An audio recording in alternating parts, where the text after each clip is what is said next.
drop back and throw the ball. I mean, we went from pressuring to rushing 3. We rushed 3 on the last 2. When you can do that and have guys in coverage, it's unbelievable.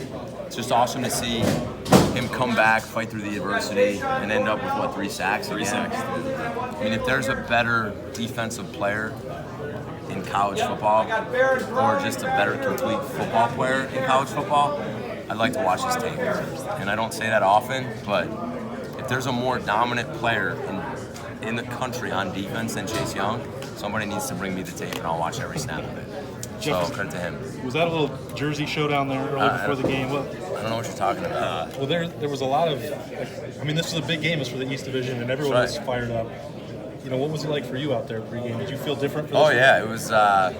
This was a special game for me. I haven't been involved in a game like this in a long time. You know, everything on the line, a chance to go to Indy, rivalry that, you know, I've seen from afar. I've watched this game many times on TV, whether it's been there or here.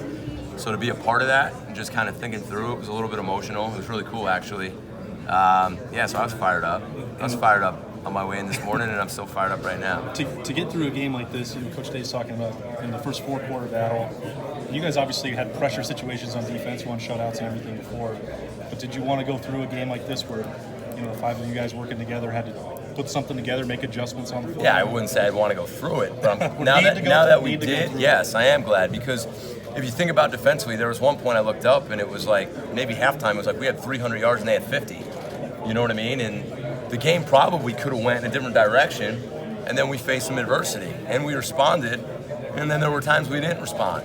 But then we came back, because there was one point in this game when you kind of felt the tide turning in their favor a little bit, and then that's when we went back on D, and we got the stop. So to me, yeah, that says a lot, because they haven't done that this year. We haven't had that opportunity this year. So it's a credit to the players, and it's awesome, and I'm glad we went through it now, because I think it tells us a lot about our football team and our staff, and just really proud of those guys. How did Chase go from a really, really good player to just a ridiculously good player, do you think? Probably, you know, I wasn't here last year, but combination of hard work, the way he practices, and the best D-line coach in America. So it's a credit to both of those guys. Are you about ready to dig in on Michigan? Coach said you think about Michigan and prep for him every week.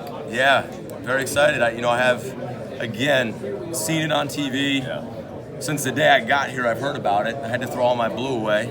So I'm excited to be part of it. Very excited. I'm blessed to be part of it. I mean, college football, 11-0, playing your rival in the last game of the regular season, I can't ask for anything else, and I can't wait to be part of that. And what that team did to Notre Dame was stunning. I assume that got your guys' attention.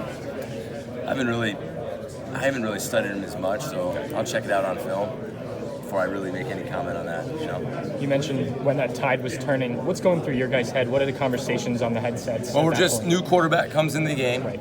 Kind of changed what they did. It was going to be quarterback run, quarterback run, quarterback run. So at that point in the game, you're just deciding, do we want to get more aggressive? Eventually, they're going to have to throw the ball down the field, because if you watch, they could 3 yards, 4 yards, 3 yards. How long were they going to be able to do that, right? I mean, so when you watch the clock, you watch what our offense was starting to do, you watch the score, there was a fine line between all of a sudden being really aggressive and maybe being vulnerable to a big play, or just doing some different things to try to slow it down, try to stop it, because they did a good job. I think Ricky Ronnie did a nice job when the backup came in, and we made some adjustments at the end that obviously helped us out, but it was a fine line between be super aggressive or continue to do what you're doing and be confident. Is this a game you needed? Is this a game you needed, especially from a coaching standpoint? Yeah, being able to teach and kind of falls in your lap. Again, I do think it's a game you hope that happens earlier in the season and not at this point, but yeah, I mean, we haven't really had a game yet where we've seen adversity. And again, it was like the tide's going to turn, the tide, and bam, we got them right back. And it says everything about them. We can go back, watch the tape, coach them hard. But yeah, to get the win and be able to learn from that, I think it will benefit us.